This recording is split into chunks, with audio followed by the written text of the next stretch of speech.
દાહોદના circuit house ખાતે ગુજરાત પત્રકાર મહાસંઘની પ્રથમ વિશેષ બેઠક ગૌરવપૂર્ણ વાતાવરણમાં યોજાઈ હતી.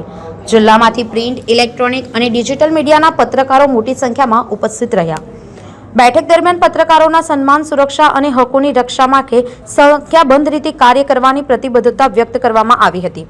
રાજ્યમાં પત્રકાર સુરક્ષા કાયદો અમલમાં લાવવા સરકાર સમક્ષ મજબૂત રજૂઆત કરવાનો નિર્ણય લેવાયો.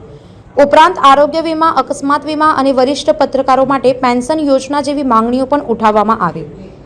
યુવા પત્રકારો માટે તાલીમ અને ફેક ન્યૂઝ સામે જાગૃતિ અભિયાન ચલાવવાનો પણ સંકલ્પ લેવાયો. ટૂંક સમયમાં રાજ્ય સ્તરે વિશાળ બેઠક યોજી કાર્યકારિણી જાહેર કરવાની જાહેરાત કરવામાં આવી હતી. 21 फरवरी 2026 के दिन आज दाहोद के सर्किट हाउस में एक विशेष बैठक का आयोजन किया गया और इस बैठक में आज हमारे सभी यहाँ पर जो पत्रकार भाई है, हम भाई बंधु ने मिलकर एक निर्णय लिया है और यहीं से इस सर्किट हाउस से एक नई शुरुआत हम कर रहे हैं. आज हमने सबके सहमति और निर्णय लिया गया है. सबकी राजी मर्जी से इस बात को हमने माना है, स्वीकारा है कि हम आज ही के दिन आज हमने एक नए संगठन की स्थापना की. संगठन का नाम है गुजरात पत्रकार महासंघ. સંવાદદાતા સાથે અભિપ્રાય ન્યૂઝ વડોદરા.